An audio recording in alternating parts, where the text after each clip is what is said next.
আসসালামু আলাইকুম প্রিয় দর্শক, অন্য মঞ্চের আলাপচারিতায় আপনাদের সকলকে আমন্ত্রণ জানাচ্ছি। আজ আমরা অনেকগুলি বিষয় আমাদের সামনে আছে আলোচনার জন্য এবং সবগুলি আমরা অল্প অল্প করে টাচ করে যাব। প্রথমে বলে নেই যে আপনাদের খুবই সুপরিচিত মুখ আমাদের এই সময়ের সিনিয়র সাংবাদিক ও কলামিস্ট জনাব আনিস আলমগীর আছেন আমাদের সঙ্গে। জনাব আনিস আলমগীর, আপনাকে স্বাগত জানাচ্ছি। জনাব আনিস আলমগীর, জনাব আনিস আলমগীর, আমরা কয়েকটা বিষয় নিয়ে কথা বলতে চাই। এই বিষয়গুলো এই মুহূর্তে বেশ আলোচিত হচ্ছে। প্রথমে একটা ছোট বিষয়, সেটা হলো যে টকশোর জগতে মোটামুটি পরিচিত মুখ এবং অধ্যাপক ডক্টর নাজমুল হাসান কলিমুল্লাহ, উনি আবার লেফটেন্যান্ট কর্নেল বটে। তো ওনাকে আজকে গ্রেপ্তার করা হয়েছে। উনি একসময় বেগম রোকেয়া বিশ্ববিদ্যালয়ের ভাইস চ্যান্সেলর ছিলেন।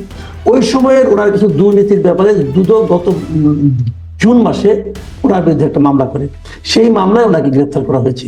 কিন্তু ইন্টারেস্টিং বিষয় হলো, অনেকের মুখে আমি শুনছি যে ওনাকে গ্রেপ্তারের কারণ হলো উনি সরকার বিরোধী কথাবার্তা বলেন, এই জন্য ওনাকে গ্রেপ্তার করা হয়েছে। তো হতে পারে আসলে কি কারণে কি হয়, আমরা দুদকের নানা রকম ব্যবহার এর আগে দেখেছি। আপনার কাছে এই জিনিসটা ছোট করে যদি বলেন, এই জিনিসটা নিয়ে আপনার সার্বিক মূল্যায়নটা কি? না, আপনি নিশ্চয়ই সকাল থেকে খেয়াল করেছেন, বহু লোক ফেসবুকে আমাকে ট্যাগ করছে, কমেন্ট করছে যে মাসুদ কামাল এর পক্ষে, আনিস আলমগীর, মাসুদ কামাল, অমুক অমুক, পান্না, এরকম অনেকগুলো, আমার অন্তত 10টা লোক আমাকে ট্যাগ করছে। সো আমি সকাল থেকে আসলে খুবই বিব্রত। অনেকে নিউজটা পাঠাচ্ছে আমাকে। ঠিক এখন যে আপনার সাথে কথা বলছি, এখনো একজনে চিটং থেকে একজনে বলছে, ভাই আপনার জন্য চিন্তিত, একটু সাবধানে থাকেন। আপনার সাথে যখন কথা বলছি তখন তার হোয়াটসঅ্যাপ মেসেজ। এইটাই সারাদিন চলতেছিল আমার সঙ্গে, যে কাল রাতে এবং দিনে। এইটা এই জন্য হচ্ছে যে মানে আমি কি বলবো, ডক্টর ইউনূস আমাদেরকে কথা বলার স্বাধীনতা দিয়েছেন, এটাতে আমি মিথ্যা কথা বলবো না যে এই স্বাধীনতা আছে। কিন্তু বাস্তবতা হচ্ছে যে আমাদের মধ্যে এটা ভয় ঢুকিয়ে দিয়েছে মব। উনি আমাকে স্বাধীনতা দিয়েছেন, আবার মব লাগিয়ে দিয়েছেন। আমি কিভাবে বলবো, এই জন্য যে কারণ এগুলোতে তুমি শায়েস্তা করছেন না। ইভেন আমি আশ্চর্য হচ্ছি, উনাকেও গালাগালি করে যারা লিখছে, একজন আমি নিউ ইয়র্ক থেকে, উনাকে গালাগালি করছে, আবার আমাকে বলতেছে আনিস আলমগীর কিভাবে বেঁচে আছে কিভাবে, এটাতে বিস্মিত হচ্ছে। মানে আমাকে হত্যা করাটা টার্গেট। তো ডক্টর ইউনূসকে গালি দিচ্ছে, আমাকে গালি দিচ্ছে, যাকে যখন ইচ্ছা গালি দেওয়া যাচ্ছে, পলাতক ইউটিউবাররা। তো এরা যদি এভাবে গালি দিতে পারে, দেশের মধ্যে যদি কথা বলার জন্য এই যে আজকে যে ঘটনাটা ঘটলো, যে আপনার গত রাতে যেটা আর কি, যে গাজীপুরে যে একজন সাংবাদিক, তুহিন নামে একজন সাংবাদিক, একটা পত্রিকার রিপোর্টার, সে ওইখানকার বোধহয় ঢাকায় স্টাফ রিপোর্টার, এই পত্রিকা দৈনিক প্রতিদিনের কাগজ এবং গাজীপুরের রিপোর্টার হিসাবে কাজ করতো, তাকে প্রকাশ্যে অস্ত্র দিয়ে ধাওয়া করে কুপিয়ে হত্যা করছে। চিন্তা করে দেখেন, কুপিয়ে হত্যা করছে এই দেশের মধ্যে, এবং প্রকাশ্যে অনেক লোক দেখছে, তারা কিছু করছে না। তাহলে সমাজ কোন জায়গায় গেছে?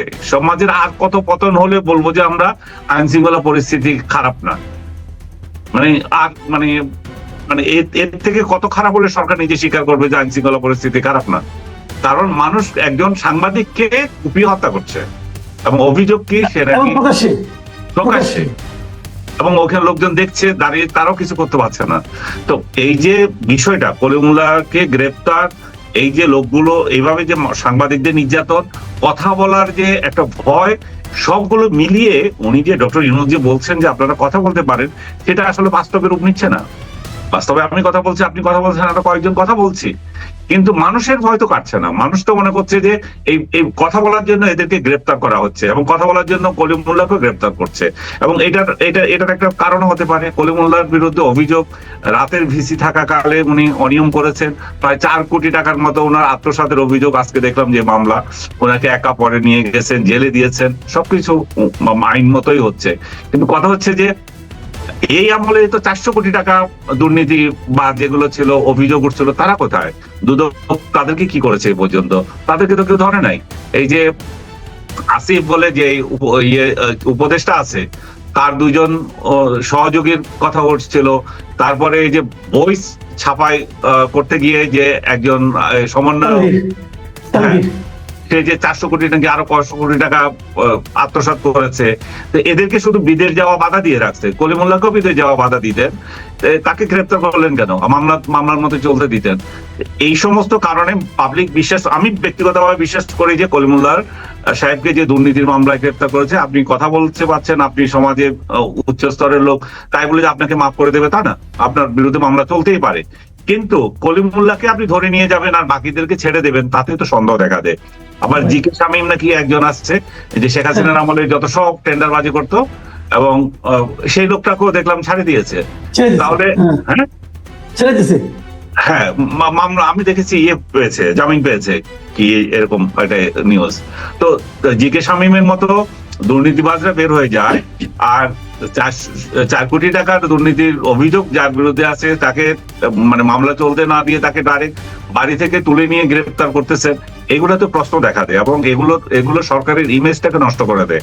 সরকার যে কথা বলার স্বাধীনতা দিয়েছে বলছে, সেই স্বাধীনতা আসলে মানুষ পায় না, মানুষ মনে করে না যে আসলে স্বাধীন।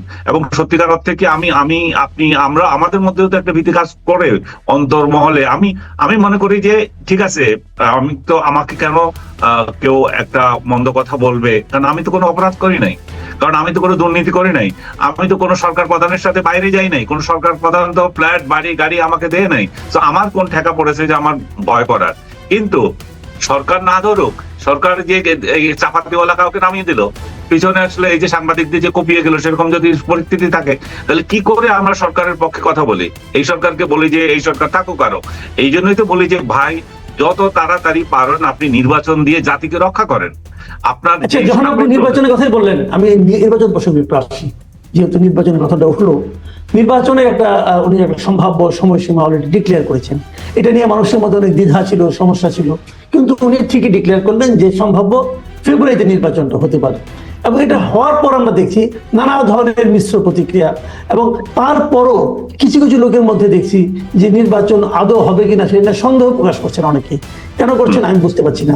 আবার আজকে নির্বাচন কমিশনার দেখলাম, চিফ ইলেকশন কমিশনার, তিনি বলছেন যে সবাই যদি ফাউল করে সবাইকে তো লাল কার্ড দেখানো যাবে না, কাজেই এটা নাকি তাদেরও দায়িত্ব নির্বাচন ঠিকঠাক মতো করা। তো এই সব মিলিয়ে নির্বাচনের তারিখটাকে আপনি কিভাবে দেখছেন? এটা কি আপনি কি আশা করেন সে সময় হবে, অথবা হলে কি করতে হবে, কি করণীয়, এগুলো নিয়ে? ভাই আমি আশা করি না, কিন্তু আমি চাই যে হোক। এত আশা টাশা আর চাইতেছি না আমি, ভাই ইলেকশন দিয়ে আপনি বিদায়, এটাই চাইতেছি। এবং উনি কি করবেন না করবেন এগুলো দেখতেছি না। তুমুল ঝগড়ার মধ্যে, তুমুল মারামারির মধ্যেও আপনি ইলেকশন দেন। বর্ষা, শীত, গ্রীষ্ম কিছু জানি না, প্রাকৃতিক দুর্যোগ, সেদিন যদি এই দেশে 100 মিলিমিটার বৃষ্টি হয় তাও আপনি ইলেকশন দেন, আপনি যান ভাই। এটা হচ্ছে আমার এখন আপনি ইলেকশনটা, আপনি যদি বলেন যে তাত্ত্বিক অর্থে এখানে বাধা কি, একটা হচ্ছে যে আইন শৃঙ্খলা পরিস্থিতি ভালো নাই, দ্বিতীয় জিনিসটা হচ্ছে এটা ইনক্লুসিভ ইলেকশন হবে কিনা, আওয়ামী লীগ কি ইলেকশনে অংশগ্রহণ করতে পারবে না পারবে না, সরকারের তরফ থেকে এটা স্পষ্ট এখনো বানিয়ে আসে নাই, এটা দেওয়া দরকার। কারণ এই আওয়ামী লীগ এবং তার সহযোগীরা এই ইলেকশনে অংশ নিতে পারবে কিনা সেটা একটা বড় প্রশ্ন, এবং তারা অংশ না নিলে এই ইলেকশনের ভবিষ্যৎ কি হবে? এই নির্বাচন 18, 14, বিশেষ করে 14 এবং 24-এর মতো আরেকটা পার্সিক্যাল ইলেকশন হয় কিনা, বা একতরফা ইলেকশন হয় কিনা। পার্সিক্যাল ইলেকশন তো 18-তে হয়েছে, বাকি দুটো একতরফা ইলেকশন, এগুলো পার্সিক্যাল, সেরকম হয় কিনা মানুষের আশঙ্কা যাবে না। এবং আমরা যে একটা যে আন্দোলন যেটা করেছি 2024-এর যে আন্দোলন, সেটা কি জন্য হয়েছিল? নির্বাচনের জন্য। সেই নির্বাচন কেমন? সবার অংশগ্রহণপূর্ণ একটা নির্বাচন। সবার অংশগ্রহণপূর্ণ হয়নি বলেই তো আমাদের আপত্তি। সেই জায়গায় যদি সবার অংশগ্রহণ ছাড়া আরেকটা নির্বাচন হয়, আওয়ামী লীগ এবং তার সহযোগী যারা ছিল তারা ইলেকশনে যেতে পারবে না, শুধুমাত্র বিএনপি, জামাত এবং এনসিপি যার এখনো নিবন্ধন হয় নাই তারাই ইলেকশন করবে, তাহলে মানুষের মধ্যে এটার স্বতঃস্ফূর্ততা কতটুকু থাকবে সেটা নিয়ে প্রশ্ন দেখা দেয়, এবং এটা লেজিটিমেসি নিয়ে পরবর্তী সরকারও এটা ভুগবে। আচ্ছা, একটা বিষয় যে আপনি জানেন যে যেদিন নির্বাচনের ঘোষণা ডক্টর ইউনূস দিলেন, সেই একই দিন তার কিছুক্ষণ আগে, কয়েক ঘন্টা আগে, উনি জুলাই ঘোষণাপত্র পাঠ করেছেন। সব পলিটিক্যাল পার্টির লিডারদের পাশে নিয়ে উনি, বেশ কিছু দর্শকও ছিল, লোকজনও ছিল, করেছেন। সেটাতে যে জিনিসটা দৃষ্টিকটুর মতো লেগেছে আমাদের কাছে, যে এনসিপির শীর্ষস্থানীয় নেতা হিসেবে যাদেরকে আমরা চিনি, বা যাদেরকে আমরা এনসিপির মুখ বলতে পারি, ফেস বলতে পারি, সেরকম হাসনাত আব্দুল্লাহ, পাটোয়ারি, তাসনিম জারা, সার্জি সালাম, এরা চলে গেলেন কক্সবাজারে। এবং এটা নিয়ে বেশ হইচই হলো, না রকম গুজবও তৈরি হলো, এবং গুজবে বলা হলো যে ওরা নাকি পিটার হাসের সঙ্গে মিটিং করছেন। পিটার হাসের প্রসঙ্গে আমি পরে আসবো ফিনিশিং এ, এখন এই জায়গাটাতে আসি। এনসিপি তাদেরকে শোকজ করলো, শোকজ, ওরা কিন্তু এখনো ওখানে আছে যতটুকু আমি জানি। হাসনাত আব্দুল্লাহ তার জবাব দিলেন, পাটোয়ারি সবাই আল্লাহ তার জবাব দিলেন। হাসনাত আব্দুল্লাহ জবাবটা আমার ইন্টারেস্টিং মনে হয়েছে। উনি বলেছেন যে জুলাই ঘোষণাপত্র পাঠের অনুষ্ঠানে ঐক্যের পরিবর্তে বিভাজন, শহীদ ও আহতদের পরিবর্তে কিছু মুষ্টিমেয় গোষ্ঠীর কথা বা মতামত প্রাধান্য পাওয়ায় সেখানে উপস্থিত থাকার প্রয়োজন বোধ করেনি উনি। আরেকটা বলেছেন, এটি ছিল একটা অসম্পূর্ণ জুলাই ঘোষণাপত্রের প্রতি আমার নীরব প্রতিবাদ, মানে ওখানে যাওয়াটা। আপনি কিভাবে দেখছেন এটাকে? আমি একটু সিম্পেথাইজ হতে চাই। আপনি যত কথা বলি আমরা, হাসনাত আব্দুল্লাহ, নাহিদ, এরা হচ্ছে এই আন্দোলনের মুখ।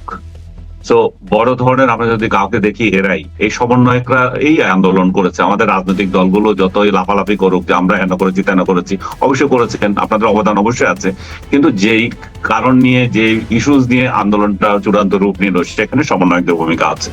ডক্টর ইউনূসের দরকার ছিল সব কয়টা সমন্বয়ক, এখানে তো হাজার হাজার সমন্বয়ক নেই, সব কয়টা সমন্বয়ককে দাওয়াত দেওয়া এবং সেখানে বসানো। নিচে অনেক জায়গা ছিল, সেই জায়গাতে তারা বসতে পারতো, কিংবা মঞ্চের পেছনেও বসতে পারতো। এবং এখানে এমন একটা মঞ্চ করেছেন উনি, আপনি দেখেছেন, বৃষ্টি স্নাত এক সন্ধ্যায় উনি একা একা ওখানে বসে আছেন 3-4 জন, আর সামনে সারিতে কতগুলো ছাত্র নেতা অমুক তমুক বসছে, কয়েকজন সমন্বয়ক বসছে, আর বহু দূরে বারান্দা ইয়েতে আপনার ঘেরাওর বাইরে গিয়ে এই আম জনতা। এটা কি ধরনের একটা সভা? কিসের ডক্টর ইউনূসের এত কিসের ভয় যে লোকজনকে সামনে নিয়ে সমাবেশ করতে ওনার এত ভয়? এই ছেলেগুলো যারা আন্দোলন করেছে তারা তো যেতে পারতো, তারা তো বসতে পারতো। আমার কোনো খায়েশ নাই যে আমার ওইগুলো দেখার জন্য। যে সমস্ত সাংবাদিক গুলোকে উনি ডেকে নিয়েছেন তাদের হয়তো অনেকের খায়েশ ছিল, কিংবা তিনি তাদেরকে মনে করছেন যে মহা সাংবাদিক, তাদেরকে না নিলে, না ডাকলে বোধহয় অনুষ্ঠান হচ্ছে না। আমি তো সেটা মনে করি না। উনি বিটিভিতে দিয়ে দিচ্ছেন, জাতি দেখতেছে উনি কি বলতেছেন। সেখানে দরকার ছিল এই ছেলেগুলোকে সামনে বসানো।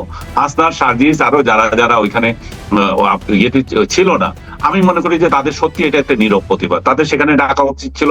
এবং তাদের যে অভিযোগ যে আমাদের কথাটা যথাযথভাবে ওখানে প্রতিফলিত হচ্ছে না, হতে পারে তারা তো দীর্ঘদিন দেখেছে, এবং এটা জনতার অভিপ্রায় বলে যেগুলো চালিয়ে দেওয়া হলো, আসলে কোন জনতার অভিপ্রায় হাসনাত যে প্রশ্ন তুলেছে সেটা হতে পারে। সবচেয়ে বড় যে বিষয়টা আমার মনে হয় যে জুলাই সনদটা আসলে নিয়ে আসল মূল গলা। সনদটা কি রাষ্ট্রের সিস্টেমের পরিবর্তন, না ভবিষ্যতে তাদের যে নিরাপত্তা এবং বিচারের হাত থেকে তাদেরকে বাঁচার জন্য একটা সাংবিধানিক যে গ্যারান্টি চায় তারা, সেই গ্যারান্টি এখানে দেওয়া হচ্ছে। এখানে দেখেন তাদের মধ্যে একটা ভীতি কিন্তু কাজ করছে। এই সরকার যদি চলে যায়, বিএনপি বা আদার্স যারা ক্ষমতায় আসে, তারা আসলে কতটা ট্রিটমেন্ট পাবে, এবং আওয়ামী লীগ যে তাদেরকে পিটিয়ে মারবে না সেটার কোন গ্যারান্টি আছে? আমি তো বহুবার বলি, আওয়ামী লীগ, এই যে আজকেও আপনি গতকাল দেখেন যে জুলাই ভাস্কর্য যেটা টিএসসি তে ছিল সেটা ভেঙে দিয়েছে। এবং আমি সেই সূত্রে ধরে বলছি যে প্রথম আওয়ামী লীগ যদি সুযোগ পায়, প্রথম যেটা ভাঙবে সেটা হচ্ছে যে জুলাই জাদুঘর যেটা বানাচ্ছে গণভবনে, প্রথম ভাঙা হবে ওইটা। আপনি খেয়াল করেন এটা। অনেকে বলবে যে আপনি কি উস্কানি দিচ্ছেন, যেমন আমি বলেছিলাম মব সংস্কৃতির জন্য ডক্টর ইউনূসের বাড়ি হামলা হবে, তখন বলছে যে আমি নাকি উস্কানি দিচ্ছি। বাবা, উস্কানি দিচ্ছে না, এগুলো লিখে রাখেন, এগুলোই হবে, কারণ এগুলো এভাবেই হয়। আপনি যখন এক প্রতিহিংসা তৈরি করেন এভাবে হবে। জাদুঘরের কি অভাব পড়েছিল? জাতীয় জাদুঘর বাদ দিয়ে আপনি ওইখানে আবার জাদুঘর বানাতে চাচ্ছেন কেন? ওইটা তো শেখ হাসিনার বাপের বাড়ি না, ওইটা তো যে কোনো প্রধানমন্ত্রী আসবেন তিনি সেখানে বসবেন, সংসদের পাশে এবং প্রধানমন্ত্রীর কার্যালয়ের পাশে। এরকম একটা জায়গাকে আপনার কোন কারণে এটাকে আপনি মানে জুলাই জাদুঘর ওখানে বানাতে হবে? জুলাই ওখানে কি ঘটেছিল? ওই জাদুঘর ওইখানে জুলাই ওইখানে বঙ্গভবনে কি কাকে হত্যা করা হয়েছিল, যে এই হত্যা করেছিল, এখানে এতজন হয়েছিল, এই জন্য এটা জাদুঘর করবো? যাই হোক, দীর্ঘ আলাপ, আমি এটাতে যাইতে চাই না। আমি বলতে চাচ্ছি যে রিভেঞ্জ গুলা সেভাবে হবে, এবং আওয়ামী লীগ আসলে সত্যিকার অর্থে এগুলা শিকার হবে। আমি আজকে আরেকটা ভিডিওতে দেখলাম নিউ ইয়র্কে একজন জুলাই যোদ্ধাকে পিটানো হচ্ছে। সেটা কে করছে? এই যে আওয়ামী লীগের লোকেরাই করছে বাইরে। তার মানে কি হচ্ছে? আমাদের এখানকার সংস্কৃতি, এখানকার প্রতিহিংসা এটা বাইরেও চলে যাচ্ছে। তো আপনি যদি মনে করেন যে এই দিনই শেষ দিন, আর দিন আসবে না, মানে আর দুনিয়ার আর কোনো পরিবর্তন হবে না, আপনি শেষ সরকার, এরপরে কোনো সরকার আসবে না, এবং গদি উল্টে গেলে যে কি হবে প্রতিদিনে বলি, সেটা আপনি চিন্তা করছেন না, কারণ আপনি ইনক্লুসিভ সোসাইটি করেন নাই, যেটা আপনার দরকার ছিল। সবাইকে নিয়ে ইলেকশন করা, যারা অপরাধী তাদেরকে সাজা দেওয়া এবং দেশটাকে এগিয়ে নেওয়া যাওয়া, মুক্তিযুদ্ধ অমুক্তিযুদ্ধ ওই সমস্ত বিতর্কের বাইরে গিয়ে আমরা আগে যাওয়া। কিন্তু আপনি আওয়ামী লীগের চাচ্ছেন, আওয়ামী লীগ ক্ষমা চাক সেটা চাচ্ছেন, ভালো কথা। আওয়ামী লীগ বলছে আমরা যদি দেশে আসি, আমরা যদি রাজনীতি করতে পারি ক্ষমা চাইবো। কিন্তু 71 সালে যারা অপরাধ করেছিল, যাদের অপরাধের দায়ে যে 10 জন ব্যক্তির এখানে সাজা হয়েছিল, তাদের ক্ষেত্রে তো আপনি বলছেন না যে এরাও মাপ চাইতে হবে। আপনি আমাকে কিছুক্ষণ আগে বলছিলেন যে কয়েকজন বিবৃতি দিয়েছে যে জামাত যাতে ক্ষমা চায়। জামাত এটা যারা চাইতেছে তারা কতটুকু, আমি জানি না কতটুকু আন্তরিকতার সাথে চাইছে যে জামাত ক্ষমা চাক। জামাত ক্ষমা চাইবে কি চাইবে না সেটা তার দলীয় সিদ্ধান্ত, এবং সেটা বুদ্ধিজীবী হিসাবে বলাই যাইতে পারে ক্ষমা চাক কি না চাক। কিন্তু জামাতের এই পর্যন্ত কার্যকলাপে তো দেখা যায় নাই যে তারা 71 সালের জন্য কোনোদিন ক্ষমা চাইছে, ক্ষমা চাক। তো একই বিষয়টা আওয়ামী লীগ বলবে যে তোমরা আজকে 54 বছর পর্যন্ত ওদের মুখ থেকে একটা শব্দ বের করতে পারো না। যারা এখনো মনে করে যে যাদের প্রমাণিত দলিল রয়ে গেছে, যারা যে 71 গণহত্যায় জড়িত ছিল, আলবদর আল শামস গঠন করে, এবং আলবদর বাহিনী নিয়ে, আলবদরের নিয়ে একটা বইও দেখলাম আমি, পাকিস্তান থেকে বের হয়েছে। সেই আলবদররা কিভাবে কাজ করছে, মুজাহিদ এখানে কিভাবে আলবদরের নেতা ছিল, সব বিস্তারিত বর্ণনা আছে। তো ইতিহাসে যেগুলো লিপিবদ্ধ হয়ে গেছে সেটাকে আপনারা কিছু বলছেন না। জামাতের লোকজন এখন আপনি বোধহয় জামাতের পাইছেন না। রে ভাই, তোমার নিয়ে আমার কিছু নাই। তুমি যদি রাজনীতি করতে চাও, আমার যদি ভোট চাও জীবনে, তুমি ক্ষমা না চাও পর্যন্ত আমি ভোট দেবো না। তুমি রাজনীতি করো, তোমাকে রাষ্ট্র অধিকার দিয়েছে, সেটা তো আমার কোনো মাথা ব্যথা নাই। আমি কোনো সাংবাদিক হিসাবে কোনো রাজনৈতিক দল কি করবে, সরকার কে থাকবে, এগুলো নিয়ে আমাদের মাথা ব্যথার কিছু নাই। কিন্তু যেগুলো সমালোচনা করার সেটা করবো, সেটা সরকার হোক, জামাত হোক, বিএনপি হোক, যারাই আসুক। এটা হচ্ছে বিষয়। তো আমি যেটা বলছিলাম, হাসনাতরা এখানে রাগ করার মতো কিছু থাকতেই পারে। তাদের আশঙ্কা থাকতে পারে যে এই সরকার যদি চলে যায় তাদের আইনগতভাবে তাদের সুরক্ষা কিভাবে হবে, সেই সমস্ত আশঙ্কা থেকে তারা রাগ করতে পারে। এখানে তো আওয়ামী লীগ নাই যে তারা বলবে যে আওয়ামী লীগকে সুবিধা দিচ্ছে, আওয়ামী লীগকে তো তারা নিষিদ্ধ করে দিয়েছে। সবকিছু মিলিয়ে তাদের রাগ করার উপর তো সরকারের উপরই, কারণ সরকারকে তারা বসিয়েছে, সরকার নিজেই স্বীকার করে, এই হচ্ছে পরিস্থিতি। কিন্তু আমি সিম্পেথাইজ তাদের জন্য, কারণ তারা যে রাগ করে গিয়েছে, সে রাগের আমি মনে করি যে আমিও যদি এই জায়গায় থাকতাম আমারও রাগ হতে পারতো। আমি মজা করেছিলাম যে তারা সেদিন যেদিন ওইখানে গিয়ে দেখছে সমুদ্র বিহারে গেছে, তো আমি ওদিন ঢাকা শহরে আমিও আনন্দে ছিলাম, খিচুড়ি খাচ্ছিলাম। আরেকটা আমি শেষ প্রশ্নটা করি, এটা হয়তো একটু অন্যরকম প্রশ্ন, মিডিয়া নিয়ে একটা প্রশ্ন করতে চাচ্ছি। সেটা হলো যে হাসনাত আব্দুল্লাহ এবং সার্জিস এবং ওরা যারা যে 5 জন তারা গেল, এই যাওয়া নিয়ে এবারে প্রথমবার দেখলাম। এর আগে দেখেছি যে এই ধরনের কোন রকম গুজব বলেন অথবা নিউজ বলেন, নিউজকে টুইস্ট করা বলেন, এগুলি সাধারণত সোশ্যাল মিডিয়াতে হতো।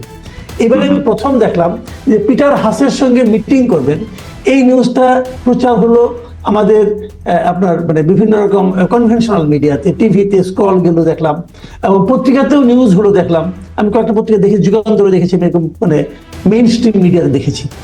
তো ঠিক আছে, সোশ্যাল মিডিয়াতে অনেক সময় তো এগুলো হয়, কোনো দায়িত্ব নাই, বাট এগুলো তো দায়িত্বপূর্ণ প্রতিষ্ঠান। কিন্তু তারপরে যখন জানা গেল যে পিটার হাস বাংলাদেশে আসেই নাই, তখন কি আপনি মনে করেন এই মিডিয়াগুলোর, এই যে মেইন স্ট্রিম মিডিয়াগুলো, তাদের মিনিমাম ক্ষমা চাওয়া উচিত ছিল একটা ভুল সংবাদ দেওয়ার? অবশ্যই, এগুলো একটা নির্লজ্জ সাংবাদিকতা। এগুলা এই সমস্ত সাংবাদিকতাকে আমরা এনকারেজ করতে পারি না। আমার ভালো লাগছে না ভাই, আমি ঢাকা শহর থেকে বের হয়ে কোথাও নির্জনে গিয়ে আমি থাকবো। আমার ওই একটা ছেলে ভালোই বলছে, নাসির বোধহয়, যে শুধুমাত্র মিটিং এ যে হয় ব্রেন খুলবে তা তো না। আমি তো একাকিত্বের মধ্যেও আমরা শান্তি খুঁজতে পারি, আমরা আলোচনা করতে পারি। তো তারা যদি কোথাও বেড়াতে গেছে, এটা নিয়ে তো হইচই করা, পিটার হাস খোঁজা। আমি আজকেও দেখেছি একজন লিখছে যে পিটার হাসের সাথে তার বৈঠক হয়েছে।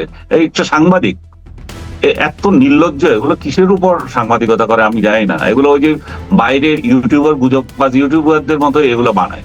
তো এদের এই নির্লজ্জতার জন্য এদের সাজা আমি বলবো না, এতে ক্ষমা চাওয়া উচিত এই ছেলেগুলোর কাছে। আমার ব্যক্তিগত অধিকার, আমি কোথায় যাব না যাব। আমি যদি পিটার হাসের সাথে বৈঠক করে থাকি তো দেখো তাহলে সেই বৈঠক, তুমি মিথ্যা খবর প্রচার করবে কেন? আর ওরা তো বলেছে যে আমরা করছি না, তাহলে ওরা আমাদের সাথে কেউ নাই, তারপরে এই ধরনের খবর প্রচার করা তো একটু ক্ষমা চাওয়া উচিত, আপনি যেটা বলছিলেন। অনেক ধন্যবাদ জনাব আনিস আলমগীর। প্রিয় দর্শক, আপনারা শুনলেন যে চলমান বিভিন্ন ঘটনা নিয়ে আনিস আলমগীর বিশ্লেষণ। আপনাদের কেমন লাগলো জানাবেন। সবাই ভালো থাকবেন। আল্লাহ হাফিজ।